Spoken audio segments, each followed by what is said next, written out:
Gelombang besar yang menggetarkan jiwa naik di dalam hati Xiao Yan. Namun, tidak ada sedikit pun perubahan di wajahnya. Tangan di bawah lengan bajunya dengan lembut membelai giok dewa kuno Tuoshi, dan dia segera menghirup udara dalam-dalam. Batu giok kuno, yang sudah lama tidak menunjukkan aktivitas apapun, memiliki gerakan yang tidak biasa muncul pada saat ini. Gelombang kemerahan samar muncul di tubuh batu giok berwarna putih. Jelas, itu karena area magma ini, atau lebih tepatnya, dunia magma di bawah. Hati Xiao Yan merasa 80% yakin bahwa sepertinya ada beberapa keberadaan yang terkait dengan giok dewa kuno Tuoshi di bagian bawah dunia magma di mana orang mengalami kesulitan melihat. Perasaan mendidih diam-diam muncul di dalam hati Xiao Yan saat dia mengingat apa yang dikatakan Sun Er saat itu. Giok dewa kuno Tuoshi ini ditinggalkan oleh seorang elit Doudi. Doudi, ahli yang berdiri di puncak dunia ini. Jenis kekuatan yang dimiliki seorang ahli yang telah memperoleh tingkat itu adalah sesuatu yang tidak pernah disaksikan Xiao Yan secara pribadi. Namun, dia masih bisa samar-samar menebak itu sudah cukup menakutkan untuk bisa mengguncang langit dan bumi dengan tangan seseorang. Sesuatu yang ditinggalkan oleh elit Doudi sudah cukup untuk menimbulkan badai berdarah di benua Douki ini. Tentu saja, hal yang tertinggal juga harus memiliki kualifikasi untuk menimbulkan kekacauan ini. Sederhananya, jika Xiao Yan bisa mendapatkan barang apapun yang ditinggalkan oleh Doudi, dia mungkin memiliki modal yang bisa memungkinkannya untuk benar-benar bersaing dengan aula jiwa. Poin ini sangat menarik bagi Xiao Yan. Tubuh Xiao Yan seperti ikan saat dia diam-diam memotong magma. Matanya tanpa sadar melirik ke belakang. Magma merah menutupi pandangannya tetapi dia masih bisa samar-samar melihat kegelapan gelap yang menyebabkan seseorang takut pada dasar dunia magma. Tempat itu mungkin memiliki sedikit informasi yang berkaitan dengan dewa kuno Tuoshi. Panas yang membara di mata Xiao Yan berlanjut sejenak. Saat Xiao Yan berangsur-angsur pulih dari keterkejutannya, dia perlahan mengeluarkan nafas. Panas yang berapi-api perlahan menyebar. Dia tidak membalikkan tubuhnya dan menuju ke dasar magma meskipun dia tahu tempat itu bisa menarik perhatian giok dewa kuno Tuoshi. Ini karena dia juga mengerti betapa berbahayanya tempat itu.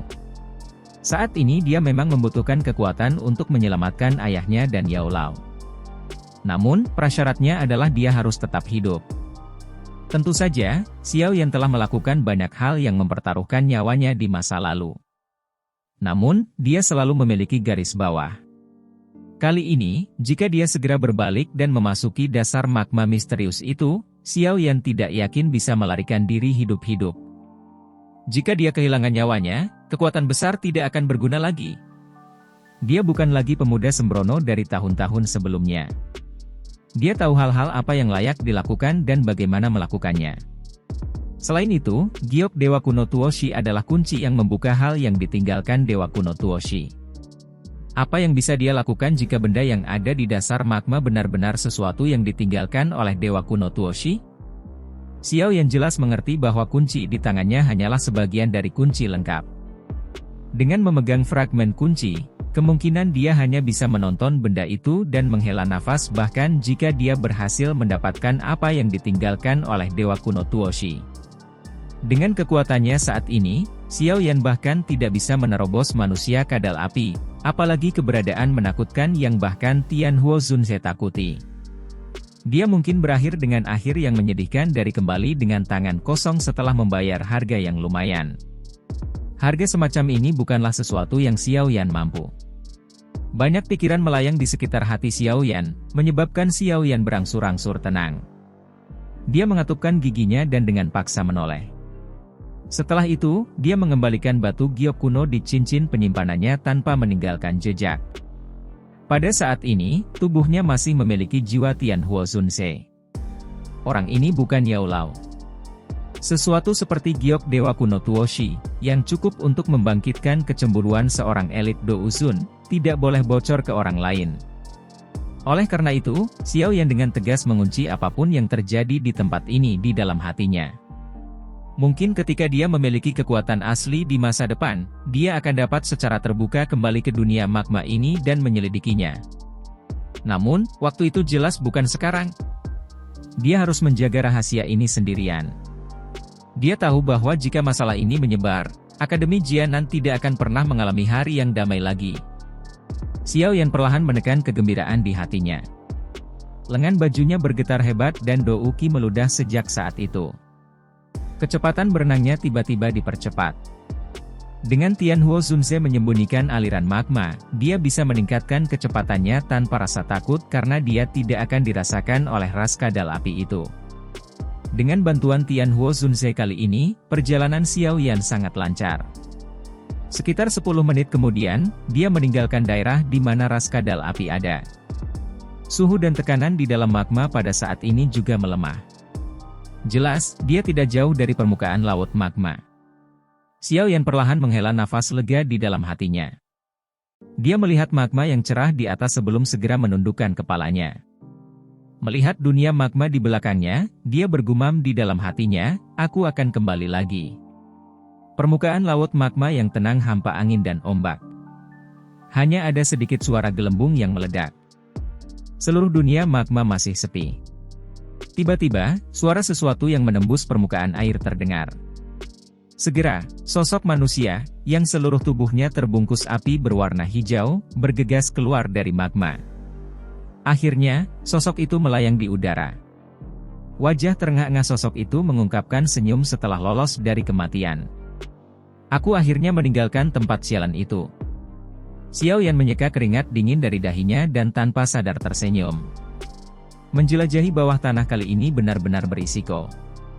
Namun, beruntung dia telah memperoleh manfaat yang sepenuhnya sebanding dengan risikonya.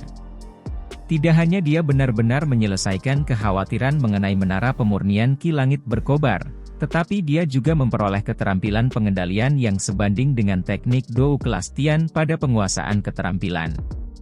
Tentu saja, yang paling penting adalah Xiao Yan sekali lagi mendapatkan jiwa seorang ahli kelas Dou Zun. Selama Xiao Yan memperbaiki jiwanya, seorang pejuang pamungkas kelas Dou Zun akan muncul di samping Xiao Yan di masa depan. Seorang petarung kelas Dou Zun. Kekuatan kuat macam apa ini? Meski hanya akan berlangsung selama setahun, waktu itu sudah cukup untuk Xiao Yan. Dia akhirnya memiliki bantuan yang sangat kuat yang akan sangat membantu di masa depan. Xiao Yan menunduk dan melirik cincin penyimpanan putih salju di jarinya. Itu terbuat dari batu giok seputih salju dan rasanya sangat indah.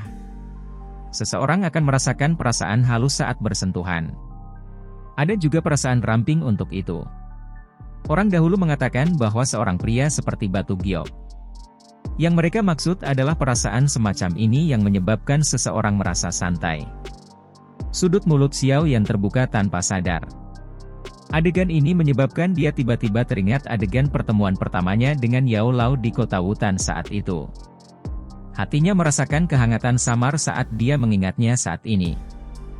Jari Xiao Yan dengan lembut mengusap segel api di dahinya. Tinjunya tanpa sadar dikencangkan. Sebuah gumaman rendah pada dirinya sendiri terdengar di dalam hatinya, aula jiwa. Tunggu saja. Aku akan datang dan menemukanmu. Pada saat itu, aku akan menyelesaikan semua dendamku. Saya akhirnya bisa melihat dunia di luar magma lagi. Betapa aku merindukannya. Sosok jubah putih ilusi Tianhuo Zunze melayang keluar dari cincin penyimpanan. Dia melihat ke dinding gunung di sekitarnya dan menghela nafas. Xiao Yan tersenyum. Tangannya menghadap dinding gunung saat sosok hitam melesat dengan eksplosif. Akhirnya, sosok hitam itu berubah menjadi penguasa Xuan berat dan mendarat di tangannya. Xiao Yan, jiwaku saat ini sangat lemah dan tidak bisa muncul terlalu lama. Aku akan menyerahkan masalah memperbaiki rohku kepadamu. Anda pasti harus ingat bahwa roh saya dapat bertahan hanya untuk waktu yang singkat. Oleh karena itu, Anda harus memanfaatkan waktu sepenuhnya. Tianhuo Zunze menghela nafas secara emosional. Dia berbicara dengan sungguh-sungguh saat tatapannya beralih ke Xiao Yan. Xiao Yan tersenyum dan mengangguk. Dia berkata, Tuan Tua, yakinlah bahwa aku bukanlah tipe orang yang tidak akan melakukan apa-apa setelah menerima hadiah. Tidak lama kemudian, Xiao Yan akan memulai perjalanannya ke dataran tengah. Jika Xiao Yan ingin bertahan hidup di tempat di mana yang kuat berkumpul, dia akan membutuhkan kekuatan, terlepas dari apakah itu berasal dari dia atau lingkungannya. Jika dia bisa dengan cepat memperbaiki jiwa Tianhuo Zunze, Xiao Yan akan memiliki pembantu tambahan di sampingnya. Ini hanya menguntungkan Xiao Yan tanpa menyakitinya. Tianhuo Zunze mengangguk puas. Dia perlahan berkata, Anda dapat merasa bebas untuk bertanya kepada saya jika Anda memiliki pertanyaan ketika Anda berlatih teknik pengusiran api 5 cincin. Karena kamu telah membantu aku yang lama aku secara alami tidak akan pelit padamu. Kalau begitu, anak kecil ini akan mengucapkan terima kasih. Xiao Yan tanpa sadar tersenyum saat mendengar ini dan berterima kasih kepada Tianhuo Zunze. Tianhuo melambaikan tangannya. Mungkin itu karena dia telah menggunakan kekuatan spasial sebelumnya tetapi rohnya saat ini menjadi jauh lebih ilusi. Dia hanya bisa tersenyum pahit saat melihat ini. Setelah itu, dia menghela nafas, dan tubuhnya bergerak, berubah menjadi sosok cahaya yang memasuki cincin putih saljunya. Xiao Yan merentangkan tangannya setelah melihat Tianhuo Zunze memasuki cincin sekali lagi. Dia mengangkat kepalanya dan melihat lubang dalam yang mencapai bagian bawah menara pemurnian Ki Langit berkobar. Tubuhnya, bagaimanapun, tidak bergerak. Dia ragu-ragu. Saat ini, dia semakin dekat dengan kelas Dou Huang bintang 6. Menurut perkiraannya, efek aneh dari manik api itu paling memungkinkan dia memasuki level bintang 6 Dou Huang dalam sebulan. Dunia magma ini mungkin dipenuhi dengan bahaya. Namun, ini memang tempat latihan harta karun bagi Xiao Yan. Waktu di mana dia akan berangkat ke dataran tengah menjadi semakin pendek. Dia harus memanfaatkan sepenuhnya waktunya untuk meningkatkan kemampuannya. Ini karena dia tahu bahwa dengan kekuatannya saat ini, dia bukan apa-apa di dataran tengah, tempat naga dan harimau berbaring. Itu tidak akan menjadi masalah sederhana jika dia ingin mendapatkan 10 besar dalam pengumpulan pil di mana berbagai alkemis dari seluruh benua berkumpul. Semua ini mengharuskannya untuk berusaha keras. Xiao Yan mengambil keputusan di dalam hatinya. Dia tidak ragu-ragu saat tubuhnya bergegas ke gua gunung di dinding. Gua ini berada di depan tebing yang sangat besar. Cabang-cabang pohon menutupi dan menyembunyikan tebing gunung. Bahkan jika seseorang berjalan mendekatinya, seseorang tidak akan dapat dengan mudah menemukannya. Xiao Yan telah menempatkan jebakan sederhana di pintu masuk gua yang memungkinkannya dengan cepat merasakan siapa saja yang memasukinya. Selama perjalanan eksplorasinya, dia telah memperoleh 100 manik-manik api itu, cukup untuk digunakan selama periode pelatihan ini. Mereka kemungkinan akan cukup mendukungnya untuk mencapai tingkat bintang 6 Dou Huang. Karena itu, dia perlu memastikan bahwa tidak ada yang akan mengganggunya. Tubuh Xiao Yan memasuki gua sebelum dia dengan cepat duduk bersila. Wajahnya serius.